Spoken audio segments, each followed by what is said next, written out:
Welcome to positive vibe channel.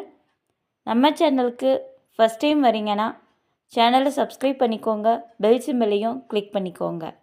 பார்ப்பவன் என்ன நினைப்பான் என்று பயத்துடன் வாழாதீர்கள், படைத்தவன் என்ன நினைப்பான் என்று பயந்து வாழுங்கள். வாழ்க வளமுடன். நல்லதே நினைப்போம், நல்லதே நடக்கும். இந்த வீடியோவில் ஒரு சின்ன பதிவை பற்றி தான் நம்ம பார்க்க போகிறோம். அது என்னன்னா, திருமண தடையை நீக்கும் துர்க்கை அம்மன் வழிபாடு. துர்க்கை அம்மனை எப்படியெல்லாம் வழிபாடு செய்தோம்னா என்னென்ன நன்மைகள் நடக்கும், என்னென்ன நன்மைகள் நமக்கு கிடைக்கும் அப்படின்றத இந்த பதிவு மூலமா நான் உங்களுக்கு சொல்கிறேன். நம்ம சேனலுக்கு ஃபஸ்ட் டைம் வரீங்கன்னா சேனலை சப்ஸ்கிரைப் பண்ணிக்கோங்க, பெல் சிம்பலையும் கிளிக் பண்ணிக்கோங்க. எல்லா விதமான பிரச்சனைகளுக்கும் ஒரு சொல்யூஷன்ன்றது ஒன்று இருக்கும். அதுபோல தான் நான் இப்போ சொல்ல போகிற ஒரு சின்ன விஷயம், அதுக்கு ஒரு சொல்யூஷன் இருக்குது. அது என்னென்னா, திருமணம்ன்றது எல்லாரோட வாழ்க்கையிலையும் நடக்கிற ஒரு விசேஷம். அப்போ அந்த விசேஷம் ஒரு சில பேருக்கு தள்ளி போகலாம், இல்லை ஒரு சில பேருக்கு குடும்ப சில பிரச்சனைகள்னால தள்ளி போகலாம், இல்லை ஏதோ ஒரு சங்கடத்தினால ஏதோ ஒரு சூழ்நிலையினால் அவங்களுக்கு அது கைகூடாமல் இருக்கலாம்.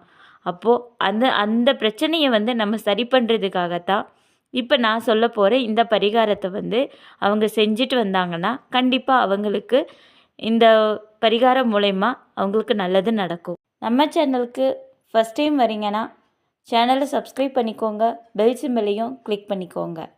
செவ்வாய்க்கிழமை அன்னைக்கு விரதம் இருந்து துர்க்கை அம்மனை வழிபட்டிங்கன்னா கண்டிப்பாக உங்கள் வாழ்க்கையில் திருமணம்ன்றது நடக்கும், திருமண பாக்கியம் உண்டாகும்.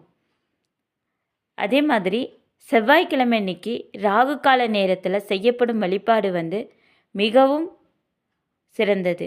அது எல்லா வழிபாடுகளையும் காட்டிலும் இந்த வழிபாடு ராகு காலத்தில் செய்கிற வழிபாடு ரொம்ப சக்தி வாய்ந்ததாக இருக்கும். நம்ம சேனலுக்கு ஃபஸ்ட் டைம் வரீங்கன்னா சேனலை சப்ஸ்கிரைப் பண்ணிக்கோங்க, பெல் சிம்பலையும் கிளிக் பண்ணிக்கோங்க.